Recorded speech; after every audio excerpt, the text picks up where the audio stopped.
Šiandien per tą trumpą laiką apsvarstėm labai daug svarbių klausimų, taip pasakyčiau, visai Europos Sąjungai ir taip pat ne tik kalbant apie užsienio politiką, jeigu kalbėt apie santykius su Rusija, dėl padėties Ukrainoje, dėl rytų partnerystės susitikimų, kuris bus Rygoje gegužės 21-22 dieną dėl tam tikrų vizų liberalizavimų Ukrainai, Gruzijai. Bet taip pat kalbėjome apie ebolos problemas, susitarėm, kad Lietuva irgi šitoj programų dalyvaus aktyviau ir stipriau prisidės prie šitos problemos sprendimo. Kalbėjom apie Europos komisijos prezidento investicinio plano pristatymą ir tam tikrą įtaką visoms ES šalims. Štai jau nuo pat lapkričio 1 dienos mes, naujoji sudėtis Europos komisijos, tikrai nori išreikšti darbais tą pasitikėjimo kreditą, kad galėtumėm visi pamatyti, jog proveržis yra įmanomas. Aš tikrai noriu pasidžiaugti, kad Lietuvos Respublikos vyriausybė labai pozityviai įvertino komisijos pateiktą investicijų plėtros planą. Ir iš ties, kaip ir ekonomisto akimis įvertinta, tai tą žinią nuvešiu Europos komisijai, kad Lietuvos Respublikos vyriausybė mato didelę pridedamąją vertę tiek paties plano finansinėme mechanizme, tiek ir tame, kad galima planuoti naujus projektus ir juose dalyvauti, prisidedant ir, žinoma, bendradarbiaujant su kitomis šalimis, ieškant greitesnio infrastruktūrinių projektų įgyvendinimo kelio. Tai gera žinia. Tai gera žinia iš abiejų pusių. Nėra abejonės, kad klausimai susiję su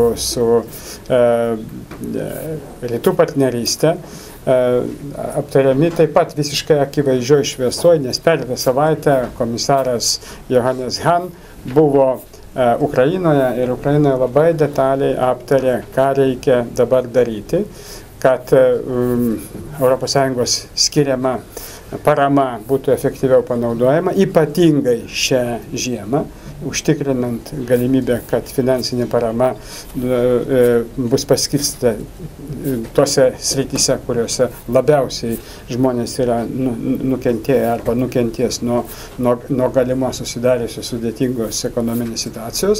Žinoma, kova su korupcija, efektyvi vyriausybė, teisės saugos klausimai, įstatymo viršenybės, prokuratūros ir skaidrumo klausimai. Tie klausimai Ukrainos vyriausybė jau pristatyti labai aiškiai ir į juos atsakius ir Ukrainos vyriausybei einant to keliu, ryžtingai, tuomet pavasarį bus galima svarstyti ir vizų liberalizavimą ir kitus aspektus. Tačiau pagrindinis dalykas - darbai, namų darbai pagal asociacijos pasirašytą sutartį Ukrainai turi būti daromi neatidėliojant.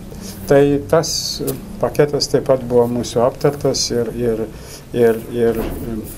sudėlioti darbai. Kita vertus, labai aiški pozicija dėl diskusijų su sudėtingu partneriu ir, komplikuotu partneriu, kuris pažeidžia tarptautinę teisę ir dėl to ES labai aiškiai išsako savo pozicijas ir taiko sankcijas tarptautinės teisės pažeidimo kontekste, tačiau ta partnerė atsako embargo produktams ir paslaugoms, kai tuo tarpu produktų ir paslaugų embargas negali ir neturi būti motyvuojamas politiniais motyvais. Tai gali būti motyvuojamas standartais, pažeidimais, taip toliau, procedūrom, bet ne politiniais motyvais. Ir šičia Europos komisija toliau tęs, aktyvų darbą visais lygiais, ieškant galimybių keisti padėtį arba net ir diskutuojant dėl to, kokie teisiniai mechanizmai gali būti taikomi,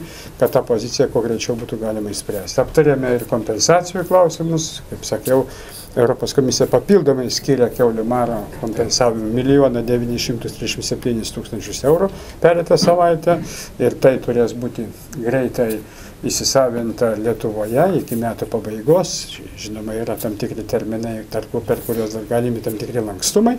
Tačiau aišku, kad tai yra gera žinia Lietuvos žemdirbiams.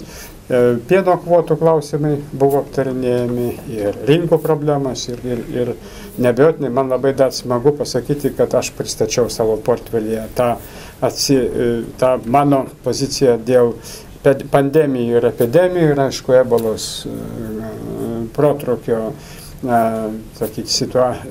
valdymas yra didelis rūpestis. Ir labai džiaugiuosi, kad premjeras sutinka ir siunčia gerą žinią, kad Lietuva aktyviau prisidės prie ebolos epidemijos suvaldymo.